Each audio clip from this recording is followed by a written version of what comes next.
ভারতবর্ষে সব থেকে বড় যুদ্ধ কটা হয়েছে? দুটো। কি কি?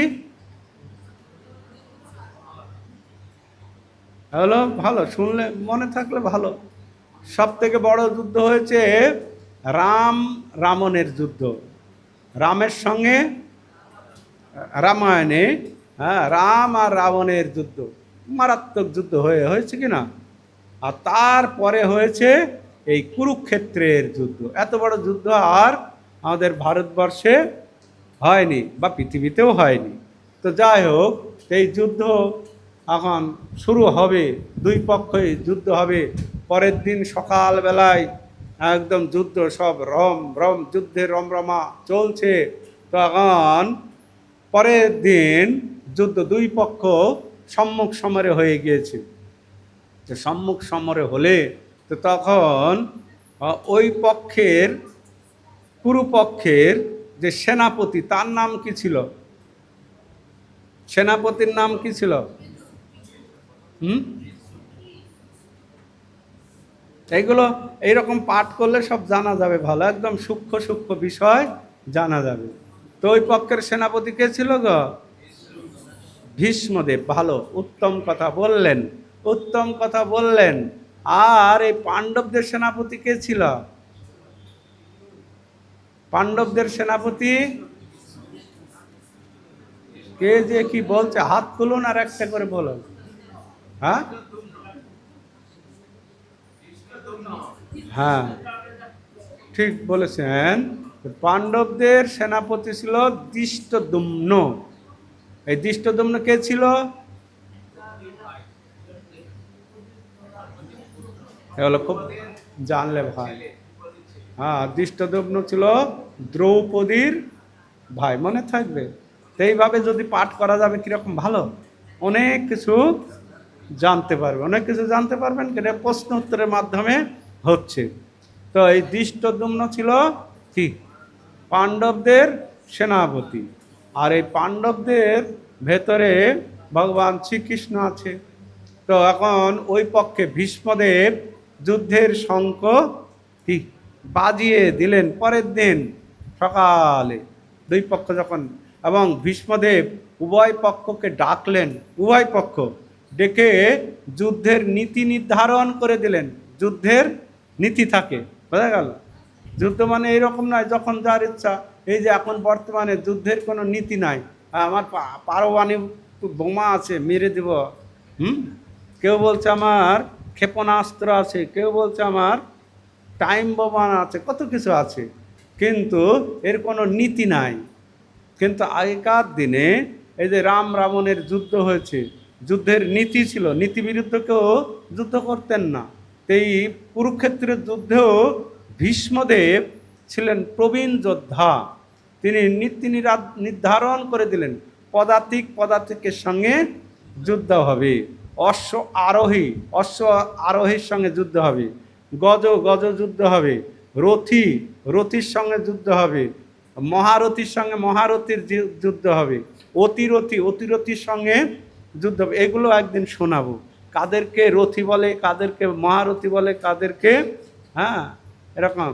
তো এই কুরুক্ষেত্রের যুদ্ধে যে যুদ্ধ হবে, কত পাণ্ডবদের কত সেনা ছিল?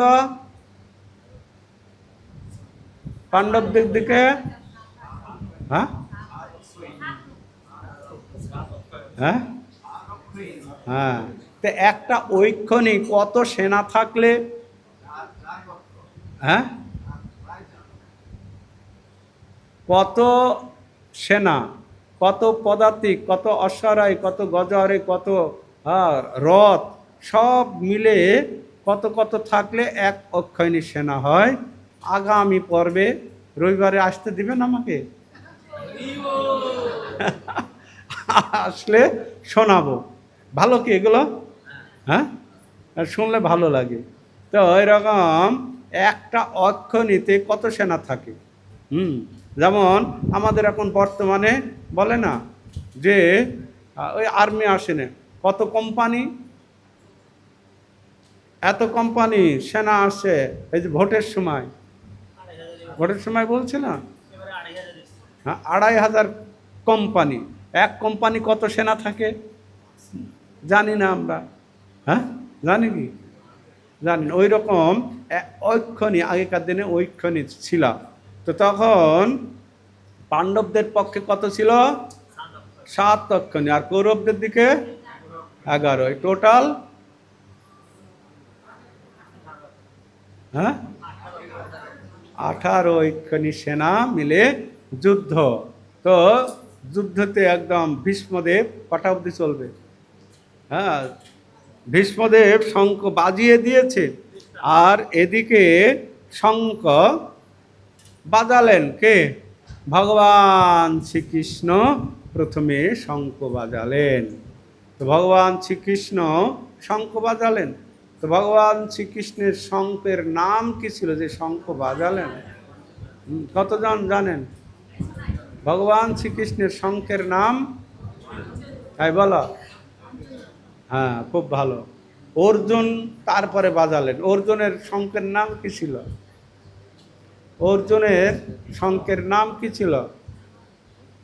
এই যে ভগবান পঞ্চজন্য শঙ্খ বাজালেন, আজকে বলবো না, এর পরবর্তী যদি আসতে বলবেন তখন বলবো। এই পঞ্চজন্য শঙ্খ কোথায় পেলেন, ভগবান কৃষ্ণ কোথায় পেলেন, হ্যাঁ সেটা পরবর্তীতে বলা হবে। অর্জুন কি বাজালেন? হ্যাঁ, দেবদত্ত। তে অর্জুন দেবদত্ত শঙ্খ বাজালেন। এই দেবদত্ত শঙ্খ কিভাবে পেলেন? দেবতাদের কাছ থেকে লাভ করেছিলেন, তার নাম হলো দেবদত্ত। তো এই দেবদত্ত শঙ্খ কিভাবে পেলেন সে কথা পরে শোনানো হবে। আর কি ভীম বাজালেন? ভীম বাজালেন কোন শঙ্খ গো? গীতা পড়া হচ্ছে না গো। গীতা পড়তে হবে তো নাকি? না আমরা শুধু যদি পাঁচালির মতো পড়ে গেলাম তাহলে কি হবে? হ্যাঁ, গীতা পড়তে হবে যথাযথভাবে। আমার মনে থাকে না সে কবে পড়েছিলাম। তো ওর ভীম বাজালেন পণ্ড, মনে থাকবে, পণ্ড নামক ভয়ঙ্কর শঙ্খ, মারাত্মক শব্দ। তারপরে বাজালেন কে? যুধিষ্ঠির। যুধিষ্ঠির বাজালেন কি? কে বলবে? কে বলবে? যুধিষ্ঠির বাজালেন। এই যে যুদ্ধ শুরু হবে, এখন কে কি নিয়েছে সেইটা যদি আমরা না জানি, এরপরে অস্ত্রের কথা হবে তো। যুধিষ্ঠির কি বাজালেন? অনন্ত বিজয় নামক শঙ্খ। কি এটা মনে থাকবে না? এবং নকুল এবং সহদেব কি কি বাজালেন? হ্যাঁ, সুঘোষ মণিপুষ্প, এই শঙ্খ বাজালেন। তখন একদম চারিদিক থেকে যুদ্ধের দাদামা বেজে উঠল, ঢেরি শঙ্খ। মানে যুদ্ধ করতে গেলে কি অনেক কিছু বাজাতে হয়। সেই যুদ্ধে, হ্যাঁ মানে সেই বাজনা তালে তালে তালে কি যুদ্ধ হবে। নাটক যাত্রা দেখেছে? এখন তো যাত্রা নেই, যাত্রা নেই, এখন দুইজনের যুদ্ধের তরবারি নিয়ে যুদ্ধ হচ্ছে। সেই সময় মিউজিক থাকে, মিউজিক থাকে না, দেখেছেন যুদ্ধ? হ্যাঁ, তো ওই যুদ্ধে এরকম বাজনা আছে, এক একজন বাজা বাজাচ্ছে, যুদ্ধ হবে।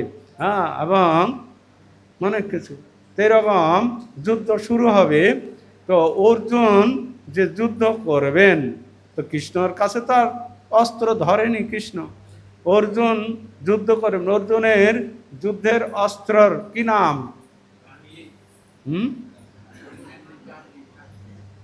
গান্ডীব। এই গান্ডীব ছিল অর্জুনের ধনুকের নাম হচ্ছে গান্ডীব। তারপরে ভীমের কাছে কি ছিল? কি গদার নাম কি? হ্যাঁ, আর যুধিষ্ঠিরের কি ছিল? হ্যাঁ, যুধিষ্ঠির বল্লভ চালাতে পারতেন ভালো। আর নকুল সহদেব, নকুল নকুল হ্যাঁ, তরবারি তরবারি যুদ্ধ করতে পারতেন ভালো, বোঝা গেল। আর সহদেব ঘোড়ার পিঠে উঠে ভালো যুদ্ধ করতে পারতেন। এইভাবে যুদ্ধের সমস্ত সুন্দর তৈরি হয়ে গেল, শঙ্খ বেজে গেল। এই রকম সময় তো অর্জুন দেখছে বিশাল যুদ্ধক্ষেত্রে হাজারো হাজারো সব সেনা, এদের সঙ্গে যুদ্ধ করতে হবে। তো অর্জুনের মনে একটা জিজ্ঞাসা এসে গেল। অর্জুনের মনে একটা জিজ্ঞাসা, কি জিজ্ঞাসা? না, আমি এই যুদ্ধক্ষেত্রে কাদের সঙ্গে যুদ্ধ করব, আমাকে কাদের সঙ্গে, দুটো প্রশ্ন অর্জুনের মনে এসে গেল। কি? আমি কাদের সঙ্গে যুদ্ধ করব এবং কোন সমস্ত যোদ্ধারা এসছে আমার সঙ্গে যুদ্ধ করতে, তাদেরকে আমি, হ্যাঁ, ঘুমালে কিন্তু যুদ্ধ হয়ে যাবে, শেষ হয়ে যাবে। আমাকে কাদের সঙ্গে যুদ্ধ করতে হবে এবং কোন সমস্ত সেনারা এসছে আমার সঙ্গে যুদ্ধ করতে, তাদেরকে আমি একটু দেখতে চাই। না দেখে তো যুদ্ধ করা যাবে না। তাই যুদ্ধক্ষেত্রে অর্জুনের মনের ভিতরে এই জিজ্ঞাসা এসে গেল। এসে গেলে তো তখন অর্জুন তখন কি করবেন? না, অর্জুনের সারথি কে? কত কত ভাগ্যবান অর্জুন, দেখুন কত ভাগ্যবান অর্জুনের সারথি। তো আমাদেরও জীবন সারথি যদি ভগবান শ্রীকৃষ্ণ করে, শ্রীকৃষ্ণকে যদি আমরা বানাতে পারি আমাদের সারথি, সারথি অর্জুন ভগবান শ্রীকৃষ্ণের নির্দেশে চলছে, যুদ্ধ করছে, তাই সে যুদ্ধে জয় লাভ করছে। ভোগ লাগিয়ে দিতে বলো, ভোগ লাগাতে বলো। তো রান্না হয়ে গেছে। অনেক সময় মানুষ একটু মাজা পিঠ কন কন করবে, একটু পরে পালাবে, তখন কি হবে? না, অর্জুন দেখে নিতে চাচ্ছে কি কাদের সঙ্গে আমাকে যুদ্ধ করতে হবে আর কারা এসছে যুদ্ধ করতে। তখন অর্জুন যুদ্ধক্ষেত্রের মাঝখানে তখন দেখছেন কাদের সঙ্গে যুদ্ধ করতে হবে। তো অর্জুন দেখছেন যে সব বড় বড় যোদ্ধা, পাণ্ডবদের দিকে বড় বড় যোদ্ধা নেই, হ্যাঁ, ওই কুরুদের দিকে বড় বড় সব যোদ্ধা। তো প্রথমেই সম্মুখে দাঁড়িয়ে আছে কে? পিতামহ ভীষ্মদেব। তো সেই পিতামহ ভীষ্মদেবকে দেখেই অর্জুনের মনে হচ্ছে, হায় হায়, আমি পিতামহ ভীষ্মের সঙ্গে কি করে যুদ্ধ করব? এই পিতামহ ভীষ্ম আমাকে কোলে পিঠে করে, যখন এই কুন্তী দেবী জঙ্গলে, সেই সুন্দর কাহিনী আছে, কুন্তী মাদ্রী এবং কি কুন্তীর স্বামীর নাম কি? পাণ্ডু। এনারা বন বিহারে গিয়েছিলেন, বোঝা গেল, বন বিহারে। তো ওখানে গিয়ে সে একটা ঘটনা ঘটে গিয়েছিল, বোঝা গেল। সেই ঘটনার জন্য সে মারাত্মক অবস্থা হয়ে গেল। কেন? এই পাণ্ডু যেহেতু সবসময় রাজকার্যে ব্যস্ত থাকে, তো তো মাঝে মাঝে আমরা কি করি, এই চল চল দীঘায় যাই, দীঘাকে একটু দীঘার ঢেউ খেয়ে আসি। কেউ পুরীতে যায়, কেউ গোয়া যায়, কেউ বৃন্দাবনে যায়, কেউ হরিদ্বারে। সংসারী মানুষ তো একঘেয়েমি হয়ে যায়। তা আপনারা এরকম ওই গোয়া টোয়া যাবেন না, তো মাঝে মাঝে শ্রীধাম মায়াপুরে আপনারা যাবেন, গিয়ে 2-4 দিন থাকবেন। মায়াপুরে 2-4 দিন থাকুন, সাধুসঙ্গ করুন, গঙ্গা স্নান করুন, প্রসাদ পান, খুব উন্নতি সাধন হবে ভক্তি জীবনে। এইভাবে সেই পাণ্ডু কি করলেন? না, এই রাজকার্য পরিত্যাগ করে ধৃতরাষ্ট্রের ওপরে রাজ্যভার দিয়ে গেলেন। পাণ্ডুই ছিলেন রাজা। আর যেহেতু সুন্দর কাহিনী মহাভারতের, বোঝা গেল, এই ধৃতরাষ্ট্র যেহেতু অন্ধ ছিল, তো এইসব অন্ধ হওয়ারও অনেক কারণ আছে, এগুলো পর পর বলতে হবে, বোঝা গেল, নাহলে বোঝা যাবে না। তো পাণ্ডু যখন গেলেন কোথায়? সেই বনবিহারে। অনেক সেনাও ছিল, নিজের অনেক অস্ত্র আদি সব কিছু নিয়ে গেলেন। তো নিয়ে গিয়ে বেশ আনন্দে বনে বিহার করছেন। তো এইরকম সময় দুই পত্নী, পাণ্ডুর কয়টা পত্নী ছিল? দুই পত্নী। পাণ্ডুর দুই পত্নী কুন্তী এবং মাদ্রী। তো তাদের বিবাহটাও আবার খুব সুন্দর কাহিনী। তো এরকম খেতে বসবে, এইরকম সময় না জঙ্গল থেকে একটা শব্দ আসছে, সিংহের শব্দ।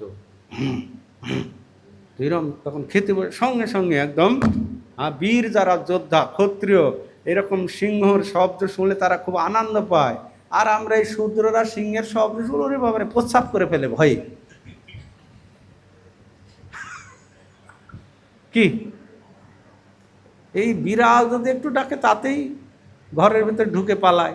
বিড়াল তো দূরে থাক, ওই যদি একটা আরশোলা, আমি দেখেছি কিছু কিছু মানুষ বা মহিলারা ওই আরশোলা দেখে যে কি করবে তার ঠিক নাই, কি হয়ে যাবে জানো, বুঝলে? হ্যাঁ, তো এইরকম সাহসী, আমাকে চিনিস, ওই একটা আরশোলা দেখে ঘরের ভেতরে, আর বাইরে বলে আমাকে চিনিস, আমাকে জানিস, আমি কার মেয়ে, আমি কার ছেলে। আরশোলার ভয়ে পালিয়ে যাচ্ছে। তো এইরকম যেই সিংহের শব্দ শুনেছে আর কি একদম ধনুর্বাণ ছিল, খেতে বসেছে কুন্তী মাদ্রী, পরিবেশন করবে, থালা দিয়েছে, একদম ছুটে গেলেন। তো ছুটে গিয়ে কি না একদম ধনুর্বাণ যোজনা করে নিলেন। এই পাণ্ডু বড় বীর ছিল, ক্ষত্রিয়, তো ওনার কাছে শব্দভেদী বাণ ছিল, শব্দভেদী বাণ। এই শব্দভেদী বাণগুলো খুব মারাত্মক। এই শব্দভেদী বাণ প্রয়োগ করে অনেকেই বিপদে পড়ে গিয়েছে। যেমন রাজা দশরথ শব্দভেদী বাণ মেরেছিল না কাকে? সিন্ধুমণির পুত্র কে বাণ মেরে দিলেন, তার ফলে অভিশাপ প্রাপ্ত হয়ে গেল, মারাত্মক। এ এক ঘটনা, খুব সুন্দর। এসব ভাগবতের কথা, মহাভারতের কথা, পুরাণের কথা শুনলে ভালো লাগে। এগুলো তো আগে ঠাকুমা, দাদু, দিদা এরা শোনাতো নাতি নাতনিকে। সেই কথাগুলো এই ছোটোবেলায় যখন শোনা হয় তো তখন সারা জীবন মনে থাকে। এখন তো আর ওগুলো শোনায় না। এখন ওই মোদি কি করেছে, দিদি কি করেছে, ওই এমএলএ কি করেছে, এই সব শুনতে পায়। তো এই শুনে কি কাজে লাগবে? তো এইরকম শব্দভেদী মান মন্ত্রপ্রুত করে মেরে দিলেন। তো এইরকম সময় এক ঋষি তার স্ত্রীর সঙ্গে সিঙ্গারে মত্ত ছিলেন। তা একদম গিয়ে সেই মণির নামটা কি আমি তো ভুলে গিয়েছি, পরে বলতে পারবো, কি রহনক নাকি মণি, তো যাই হোক মেরে দিলে একদম এপাশ দুইজনার মধ্যে তীরবিদ্ধ হয়ে গেল। তখন ছুটতে ছুটতে গেলেন, গিয়ে দেখছেন বাঘ নয়, সিংহ নয়, দুইজন ঋষি এবং ঋষির স্ত্রী একদম তীরবিদ্ধ অবস্থায়। তখন তাদের কাছে গেলেন, হাই হাই আমি কি করে ফেললাম, কত বড় অপরাধ করে ফেললাম। তাদের কাছে ক্ষমা চাইলেন, হে ঋষিবর আমাকে ক্ষমা করুন। তো খুব ঋষিবর দুঃখ হলে, তুমি আমাকে এই বাণ মারলে, এই অবস্থা, এই জড়জগতের ভেতরে সব থেকে আমরা যে সুখ চিন্তা করি, এই জড়জগতের সব থেকে শ্রেষ্ঠ সুখ হচ্ছে কি, কে বলতে পারবে দেখি তো? এই জড়জগতের সব থেকে শ্রেষ্ঠ সুখ একজন হাত তুলেছে। হলো ঠিক হলো না। এই জড়জগতের সব থেকে শ্রেষ্ঠ সুখ হচ্ছে মৈথুন সুখ। এই জগতের সব থেকে শ্রেষ্ঠ সুখ হচ্ছে কি সুখ? এটা আমাদের ভক্তি জীবনের তত প্রাধান্য পায় না, মৈথুন সুখ। এই জগতে এই মৈথুন সুখ উপভোগ করার জন্যই মানুষ আজকে এই সংসারে আবদ্ধ হয়ে যাচ্ছে, বোঝা গেল? তো তুমি আমাকে এই রকম অবস্থায় এই রকম তীরবিদ্ধ করেছ, তো তোমাকে আমি অভিশাপ দিব। তো অভিশাপ দিয়ে দিল, তুমি আর জীবনে কখনো এই সুখ আর তুমি পাবে না। তুমি যখনই এই মৈথুন সুখ উপভোগ করতে যাবে তখনই তুমি মারা যাবে। এই কথা বলে অভিশাপ দিয়ে দিলেন, আর ওনারাও মারা গেল। তো তখন পাণ্ডু এবং বিষাদগ্রস্ত, এই যে বিষাদগ্রস্ত, বিষাদ কত প্রকার হয় দেখুন। বিষাদ, মুখটুক শুকিয়ে গেল, ফিরে আসলেন। ফিরে এসে তখন বলছে এত দেরি হলো হ্যান ত্যান। কুন্তি এবং মাদ্রি খেতে দেবে, বলছে না আমার আর খাওয়া হবে না। তখন স্ত্রী বললেন কি হয়েছে কুন্তি, কি হয়েছে, কি ব্যাপারটা? তো তখন এইভাবে বললেন এই এই ঘটনা ঘটেছে। তখন কুন্তি যেহেতু বড় এবং কুন্তি খুব বুদ্ধিমতী ছিল, তার একটু বয়স হয়েছে, আর মাদ্রি অল্প বয়সের একদম যুবতী। তো তখন মাদ্রিকেও বলল যে দেখো, তুমি স্বামীকে যদি বাঁচিয়ে রাখতে চাও আমার থেকে ক্ষতি হবে না। তুমি যেহেতু অল্প বয়সের, তুমি কখনোই এই পাণ্ডুর সঙ্গে কখনোই মৈথুন সুখে লিপ্ত হবে না, তাহলে সে মারা যাবে। দুজনায় সাবধানেই ছিল। তো সাবধানে থাকতে থাকতে থাকতে এক সময় কি হয়েছে না, কোন সময় মাদ্রি চলে গিয়েছে জঙ্গল, তো একদম ঝর্ণা থেকে জল পড়ছে, ঝর্ণার জল পাহাড় থেকে গড়ে পড়ছে, আর মাদ্রি সেই ঝর্ণার জলে স্নান করছে, বোঝা গেল। আর এই পাণ্ডু তিনিও ঘুরতে ঘুরতে দেখছে মাদ্রি কি এরকম চানরত অবস্থায় আছে। আর পাণ্ডু যেহেতু অনেকদিন স্ত্রীর সঙ্গে মিশতে পারেনি, তার ভিতরে প্রখর কামবেগ আছে, আছে কি না আপনারা ভালোই জানেন। তো এই মাদ্রির স্নান করা অবস্থায় দেখে কাপড় ভিজে গিয়েছে, সেই জন্য ভাগবতমে উল্লেখ করা আছে, ছিল প্রভুপাদ বলেছেন স্নানরত অবস্থায় মহিলাদের কোনো পুরুষকে দেখতে নাই। ভাগবতে একদম পুরো বর্ণনা করা আছে এই সমস্ত কাহিনীতে। তো ওই পাণ্ডু এই দেখে তার শরীরে কি কাম বেগ একদম উদয় হয়েছে। তো তখন ওই মাদ্রির কাছে গিয়েছে। তো মাদ্রির কাছে গিয়ে তার সঙ্গ কামনা করছেন। তো কামনা করলে কিন্তু রাজি হচ্ছে না, জানছে এইরকম আমার কাছে আসলে আপনার মৃত্যু হবে, আমার কাছে এসেন, আমার কাছে আসবেন না, এইভাবে বলছেন। কিন্তু বলা সত্ত্বেও শুনলেন না। কামের বেগ, হ্যাঁ আমাদের এই 6টা বেগ আছে, বেগ আছে না? কি কি বেগ?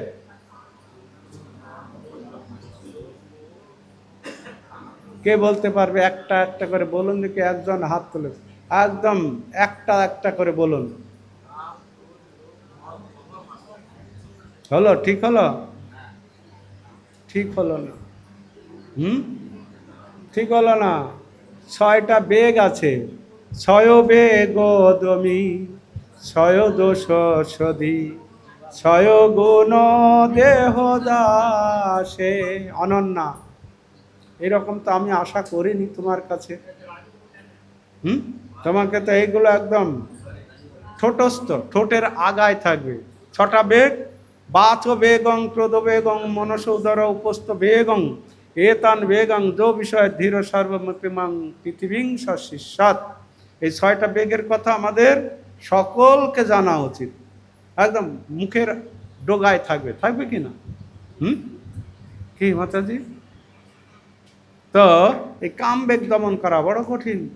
তো ওই কামবেগে পীড়িত হয়ে যখন জোরপূর্বক মাদ্রির সঙ্গ কামনা করলেন, ওই কাছে যেতেই হরে কৃষ্ণ হরে কৃষ্ণ হয়ে গেল। আর কি তখন এই খবর চলে আসলো, কান্নাকাটি। তো তখন আগেকার দিনে সহমৃতা ছিল, সহমিতা, স্বামীর সঙ্গে স্বামী মারা গেলে সহমৃতা হতো। তখন কুন্তি দেবী বললেন কি না আমি সহমিতা হই। তখন মাদ্রি বলে না, আমার জন্য আমার স্বামী মারা গেছে, আমি স্বামীর সঙ্গে সহমৃতা হব, তুমি দিদি থাকো। তো তার আগে একটা ঘটনা হয়েছিল। তো তো এই যে অভিশাপ প্রাপ্ত হয়ে গিয়েছিল, তো অভিশাপ যখন প্রাপ্ত হলো, তো তখন তো কোনো সন্তান হয়নি। অভিশাপ প্রাপ্ত হয়েছে কিন্তু সন্তান হয়নি। তখন এই তিনজনার ভেতরেই বিষাদ। যাই হয়, তাহলে আমাদের কোনো সন্তান হলো না, আর আমরা সন্তান প্রাপ্তও হতে পারবো না। এই যে এই অবস্থা হয়ে গেল, আমাদের সঙ্গে মিলন হবে না, সন্তান কি করে হবে? এই তিনজনার মনেই বিষাদ। তা একদিন কুন্তী দেবী বললেন, হে রাজন, আপনি এত চিন্তাগ্রস্ত কেন? বলছে, দেখো, একজন গৃহস্থ যদি সন্তান না হয়, শাস্ত্রে আছে, মহাভারতে আছে, ভাগবতেও আছে, গৃহস্থর যদি কোনো সন্তান না হয়, সে ঊর্ধ্বগতি লাভ করতে পারে না। সন্তানের কি পিণ্ড আদি ক্রিয়াতে সে ঊর্ধ্বগতি হবে মৃত্যুবরণ হলে। তো আমাদের তো আর ঊর্ধ্বগতি হবে না, আমাদের অধোগতি হবে। এই চিন্তা করতে করতে তার দিন যায় বিষাদগ্রস্ত। তো কুন্তী একদিন ডেকে বললেন, রাজন, আপনি অত চিন্তা করবেন না, তো আমি একটা মন্ত্র জানি, সেই মন্ত্রের ফলে আমি যে দেবতাকে আহ্বান করব, সেই দেবতা এসে আমাদেরকে সন্তান দেবে। তখন পাণ্ডু বললেন, ভালো কথা, তাহলে তুমি কাজ করো এই মন্ত্র। এই কুন্তী দেবী কীভাবে মন্ত্র পেয়েছিলেন সেও সুন্দর কাহিনী। তা এই কুন্তীর যে পিতার নাম ছিল কি? কুন্তীর পিতার নাম কে বলবে? তো কুন্তীর পিতা রাজা ছিল। তো কুন্তীর পিতা রাজা ছিল, তো রাজকার্য করতেন, খুব সুন্দরভাবে রাজ্য পরিচালনা করতেন। তো পৃথা পুত্র কুন্তী। তো এক সময় তো সেই রাজসভায় কিছু কিছু কথা এড়িয়ে যাচ্ছে, বোঝা গেল? এই যে একটা বলতে গিয়ে আর একটা প্রসঙ্গ, এই প্রসঙ্গগুলো বললে ভালোই লাগে কি না? এই যে কুন্তী এই মন্ত্র পেল কোথা থেকে? তো ওই কুন্তীর রাজসভায় কুন্তীর পিতা এক সময় ছিলেন, সেই সময় দুর্বাসা মুনি এসেছিল। তো দুর্বাসা মুনি এমনই অল্পই সন্তুষ্ট হয়ে যায়, আবার একদম রেগে রুদ্র অবতার হয়ে যায়, অভিশাপ দিয়ে দেয়। তো তখন রাজসভায় তখন ঢুকলো, দেখলো ওরে সর্বনাশ, এই ঋষি যদি রেগে যায় তাহলে আর রক্ষা নাই, কিন্তু একে শান্ত কি করবে? শান্ত কে করবে? তো তখন সেই কুন্তীর পিতা মনে করলেন, এই কুন্তী খুব সেবাপরায়ণা মেয়ে ছিল, হরে কৃষ্ণ, সেবাপরায়ণা মেয়ে ছিল। তো বললো, এই আমার এই কুন্তীকেই এই দুর্বাসা মুনির সেবায় লাগানো যায়। এই কুন্তীকে দুর্বাসা মুনির সেবায় লাগালেন। তো কুন্তী এত সুন্দর সেবা করতে লাগলেন, চাওয়ার আগেই সব কিছু পেয়ে যাচ্ছে। স্নান করতে যাবে, গামছা রেডি, জল রেডি, এসেই ভোজন হবে, ভোজন রেডি, আসন পাতা হয়ে গেছে, খাওয়ার পরে বিশ্রাম হবে, বিশ্রাম করছে। কুন্তী দেবী সুন্দর হাওয়া করে। তো এইভাবে বেশ 4 মাস এইভাবে অতিবাহিত হলো সেই রাজার ঘরে। আর দুর্বাসা মুনির সেবা কে? কুন্তী দেবী সুন্দরভাবে করছে। তো একদিন খেয়ে দিয়ে শুয়েছে দুর্বাসা মুনি, তো দেখছেন কুন্তী দেবী বসে বসে সুন্দর হাওয়া করছে।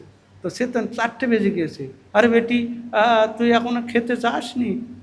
না ঋষিবার, আপনি ঘুমাচ্ছেন, যদি ঘুম ভেঙে যায় গরমে, তাই আমি হাওয়া করছি। তো দুর্বাসা মুনি এত খুশি হলেন, একদম অন্তর থেকে খুশি গেলে, 4 মাস তুমি অক্লান্তভাবে আমার সেবা করছো, তাই বল বেটি, কি বর চাস? আমি তোকে বর দেব। তখন কুন্তী দেবী বলছে, আমি আর কি বর চাইবো, আমার কোনো বর লাগবে না, তোর প্রতি আমি খুব খুশি, বল কি চাস? তো তখন কুন্তী দেবী কিছু চাইলেন না।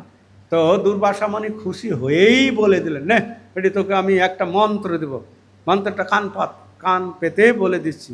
এই মন্ত্র যখন কোনো দেবতাকে, যে কোনো দেবতাকে স্মরণ করে এই মন্ত্র প্রয়োগ করলেই সেই দেবতা এসে সম্মুখে প্রকট হবে, তার কাছ থেকে অভীষ্ট বর প্রাপ্ত হবে। তো তখন মন্ত্র একটা দিয়ে দিলেন। তো এইভাবে ঋষি চলে গেলেন। তো একদিন সকালে বেলায় কুন্তী দেবী প্রতিদিন কি করতেন না, দোতলায় থাকতেন, তো এরকম জল কি সূর্যদেবকে অর্পণ করতেন, জল দিতেন। অনেক ভক্ত জল অর্পণ করেন, মন্ত্র বলেন সূর্যদেবকে। সূর্য প্রণাম মন্ত্র আছে। সূর্য প্রণাম মন্ত্র কে কে জানেন? 2 জন হাত তুলেছে, 3 জন, 4 জন। বলুন মাতাজি, বলুন, এই মাতাজি বলুন সূর্য প্রণাম মন্ত্র বলুন, জোরে জোরে বলুন যাতে সবাই শুনতে পায়।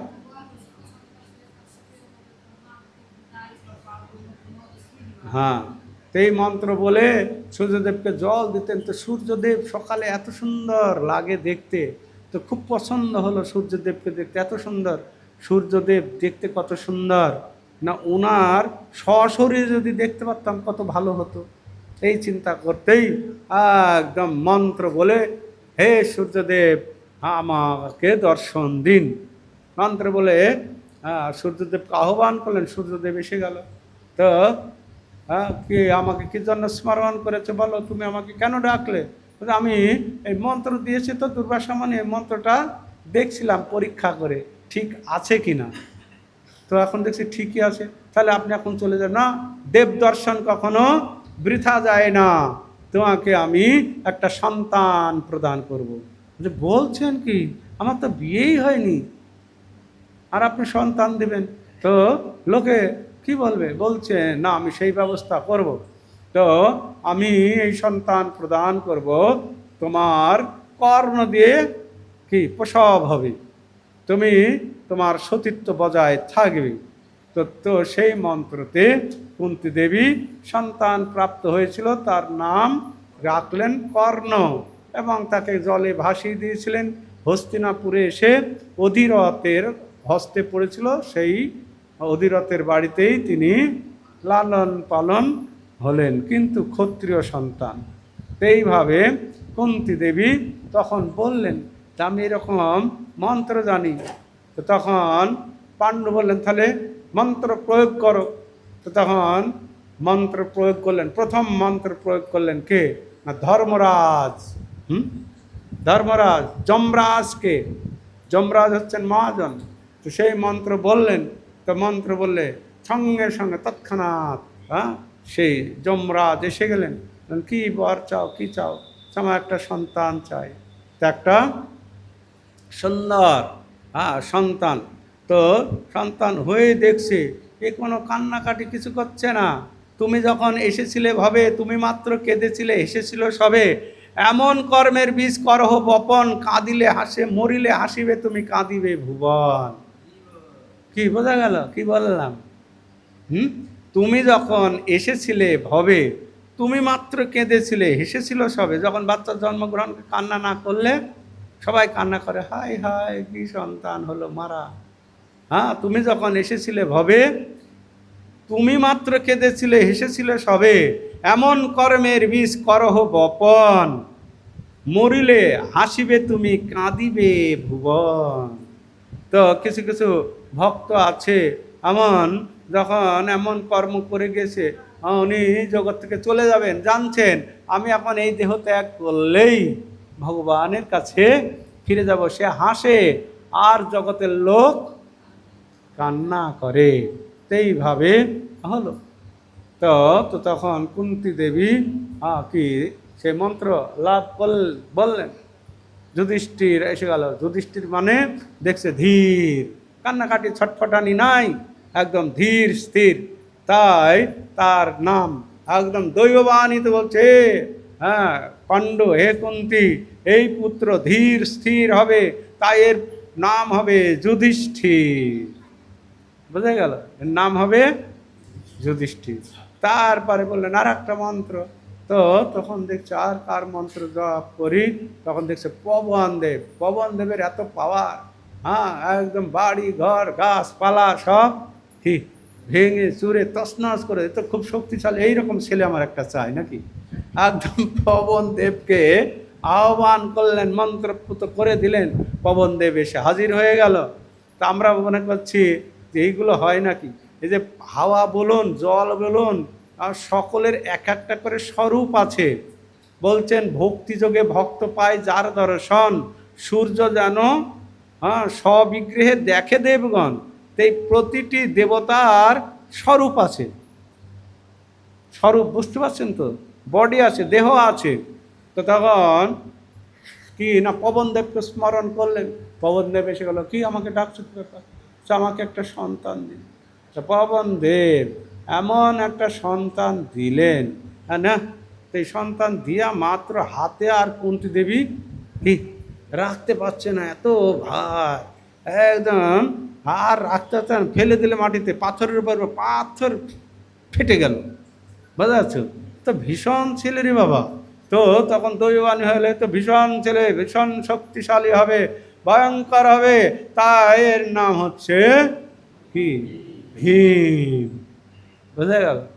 তারপরে না আর একটা সন্তান কে নেওয়া যায়, তখন দেখছে না স্বর্গের রাজা হচ্ছে ইন্দ্র, স্বর্গের রাজা ইন্দ্রকে আহ্বান করলেন।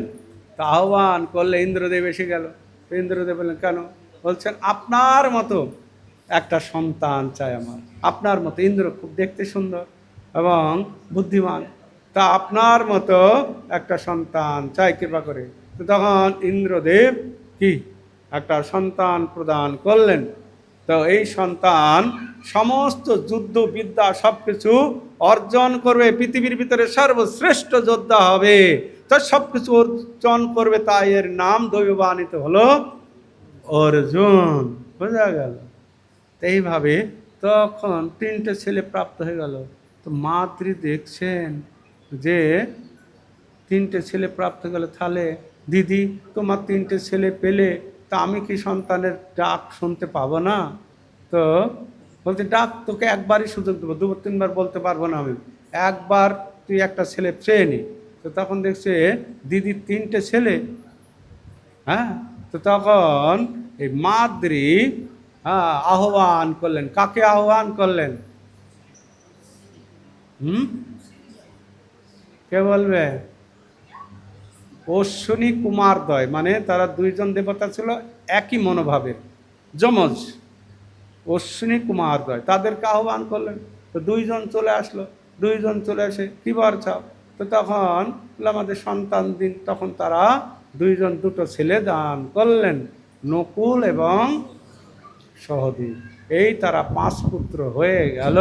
তো তখন এই কুন্তী দেবী 5 পুত্র নিয়ে ওখানে অবস্থান করলেন।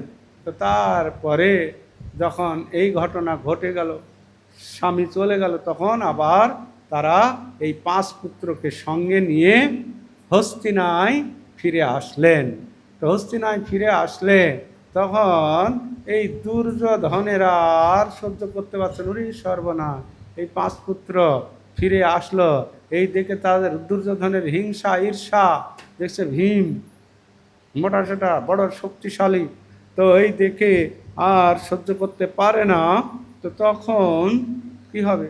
তো ওই ভীষ্মদেব এই পাণ্ডবদের প্রতি খুব স্নেহ পরায়ণা ছিল, খুব স্নেহ করতেন, ভালোবাসতেন, যেহেতু তার পিতা নাই, কুন্তী দেবী স্বামী নাই, তো এই ছেলেগুলোকে খুব সুন্দরভাবে আগলে রাখতেন। তো এই ভীষ্মদেব তাদেরকে নিজের হাতে খাওয়াতেন। আর বিশেষ করে অর্জুন খুব বুদ্ধিমান ছিল এবং ছোটোবেলা থেকে খুব যুদ্ধে পারদর্শী ছিল ছোটোবেলার থেকে।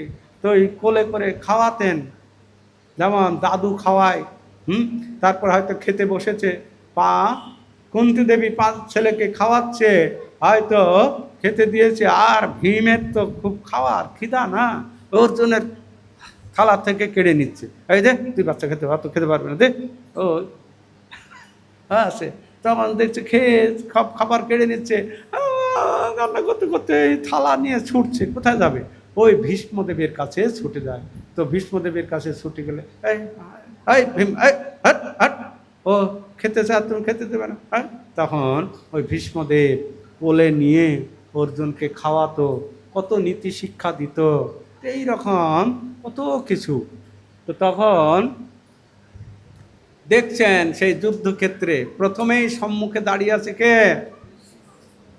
ভীষ্মদেব, যার কৃপা আমার উপরে সবসময় বর্ষণ হয়েছে, প্রতিদিন যার চরণে আমি ফুল দিতাম, প্রণাম করতাম, কি প্রণাম এখনও করি, এখনও প্রণাম করি, যুদ্ধে যাওয়ার সময়ই প্রণাম করেছি। তো সেই ভীষ্মদেব আজকে আমার সম্মুখে, তাকে আমাকে বাণের দ্বারায় আঘাত করতে হবে, একদম মারাত্মক অবস্থা। পাশে দেখছেন দ্রোণাচার্য, গুরু দ্রোণাচার্য। তো দ্রোণাচার্য যার কৃপায় আজকে আমি সারা পৃথিবীর ভিতরে সর্বশ্রেষ্ঠ ধনুর্ধর। কার কৃপায়? গুরু দ্রোণাচার্যের কৃপায়। নিজের সন্তানকেও যে বিদ্যা দেয়নি, সেই বিদ্যা আমাকে দিয়েছেন। তো সেই গুরুদেবকে আমাকে প্রতিদিন আমি গুরু পূজা করি, গুরু পূজা। তা আমরা এই গুরু শক্তি ছাড়া কিন্তু এই আধ্যাত্মিক জীবনে অগ্রসর হতে পারবো না। তো আজকে খুব ভালো, সারা পৃথিবীতে দেখা যাচ্ছে আমাদের মোদীয় গুরুপাদ পদ্ম শিশুমা জয় পতাকা স্বামী গুরুদেবের জন্য সবাই কত কত জপ করছে, কত নৃসিংহদেবের স্তব করছে, কত নৃসিংহদেবের ভগবানের চরণে তুলসী দিচ্ছে। গুরুদেব যদি তাড়াতাড়ি সুস্থ হয়ে শ্রীরাম মায়াপুরে ফিরে আসে।